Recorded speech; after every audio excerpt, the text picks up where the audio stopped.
के military base अचानक बहुत ज्यादा एक्टिव हो गए हैं। जर्मनी की पूरी फौज हाई अलर्ट पर है। जर्मनी का एक एक अड्डा इस वक्त युद्ध के लिए तैयार किया जा रहा है, क्योंकि यूक्रेन का फ्रंट अब ना जेलेंस्की के बस की बात रही और ना ही डोनाल्ड ट्रंप की। ये बात जर्मनी को बहुत अच्छी तरह समझ में आ चुकी है। जर्मनी की संसद में सेना पर खर्च बढ़ाने के लिए ऐतिहासिक बिल पास हुआ है। अगले 10 सालों के लिए जर्मनी के बुनियादी ढांचे में नई जान फूंकने की कोशिश की जा रही है और इसमें सेना को ऐसा हाईटेक बनाया जा रहा है। फोकस है जिसकी तोड़ रूस के पास ना हो। इसके लिए अब जर्मनी बुनियादी ढांचे को बेहतर बनाने के लिए 546 अरब डॉलर अगले 10 साल में खर्च करेगा। 546 अरब डॉलर यानी कि 47 लाख करोड़ रुपए से भी ज्यादा की रकम।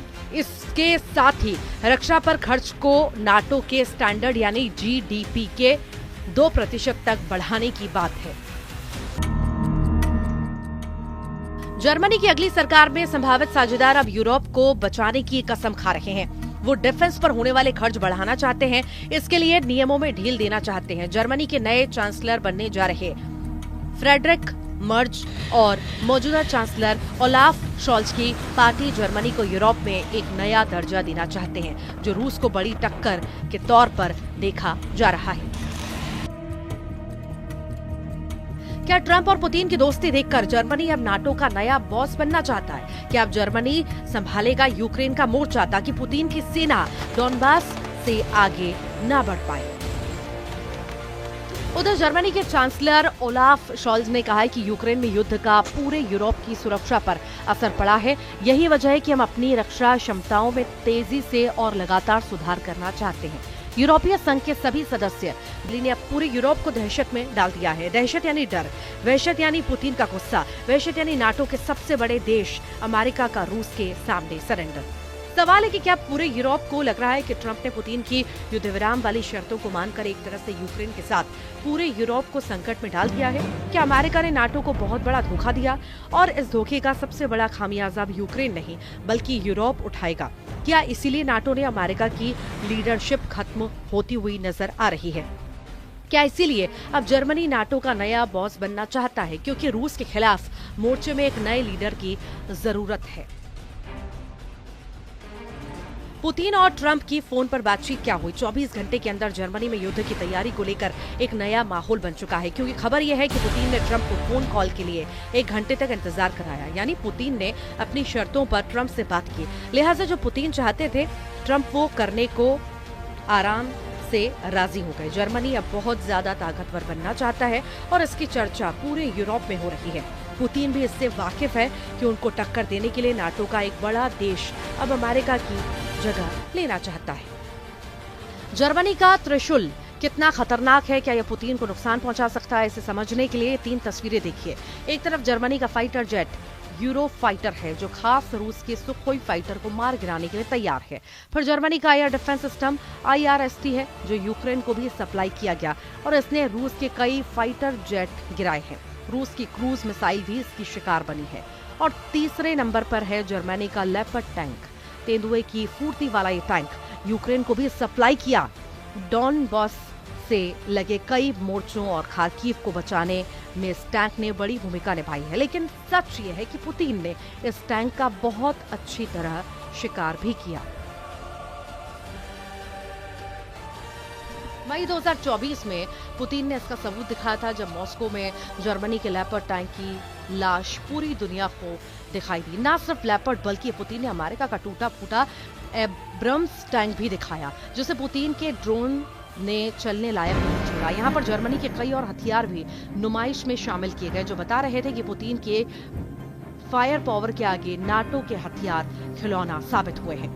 मॉस्को में लगी इस नुमाइश ने नाटो का हौसला तोड़ने का काम बहुत अच्छी तरह किया।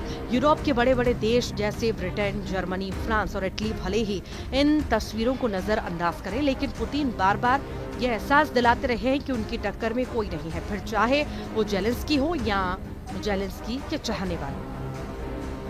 ये टैंक यूक्रेन युद्ध में कब्जे में लिया गया। इसे चला रहा चालक दल इसे छोड़कर भाग गया था, क्योंकि रूस के एक ड्रोन ने जब इस पर हमला किया तो इसका पूरा सिस्टम खराब हो गया था।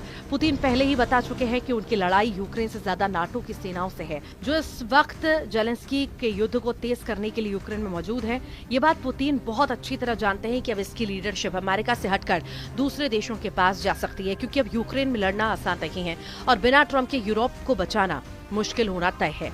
इसीलिए जर्मनी की सेनाएं एक्टिव मोड में हैं और वो पुतिन को डराने का कोई मौका नहीं छोड़ना चाहती। जर्मनी ने अपनी सेना की तादाद भी बढ़ाने की तैयारी कर ली है। जर्मनी में भी आम आदमी को मिलिट्री ट्रेनिंग दी जा रही है।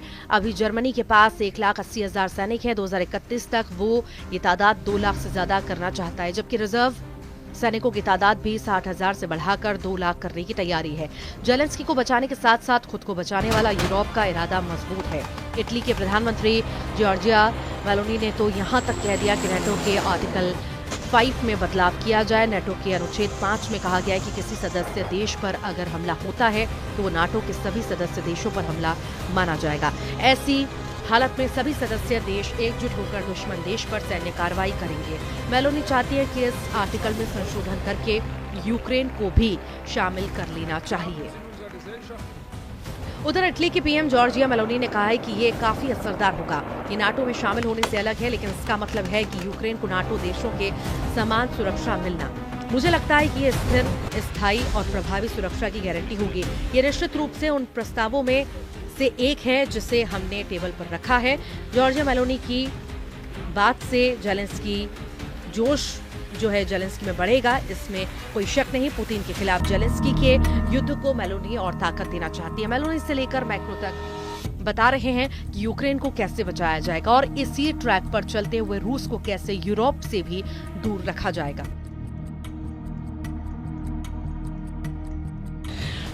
मैक्रो ने अपनी वो परमाणु छतरी खोल दी है जो पूरे यूरोप को एटम बम वाले हमले से बचा सकती है। यूक्रेन भी, ब्रिटेन भी, इटली भी, जर्मनी भी, यूरोप का कोना कोना इस छतरी के नीचे आकर पुतिन के परमाणु गुस्से से बचना चाहता है। परमाणु छतरी यानी रूस की मिसाइलों के खिलाफ काउंटर अटैक की गारंटी, जो अमेरिका के बाद फ्रांस और ब्रिटेन की ही दे सकता है, क्योंकि यूरोप में इन्हीं दोनों के पास परमाणु हथियार हैं। फ्रांस ने अपनी एयरफोर्स की रेंज में भी दिखा दी है।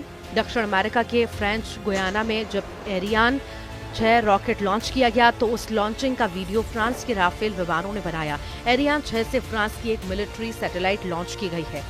तब पूरी तरह से रूस के कब्जे में है। अमेरिका से मिले हाइमार्स रॉकेट और पैट्रियट मिसाइल सिस्टम दोनों ने रूस को कीव और खार्किव से दूर रखा है। तो वहीं एब्रम्स टैंक से लेकर F-16 फाइटर जेट भी अमेरिका के दखल पर यूक्रेन तक पहुंचे। हालांकि पुतिन ने इन दोनों हथियारों को नाक रगड़ने पर मजबूर कर दिया है। अब जर्मनी और फ्रांस एक्टिव हुए हैं। सवाल है कि इन दोनों नेटो देश का आक्रामक रुख पुतिन के गुस्से को दबा पाएगा या नहीं।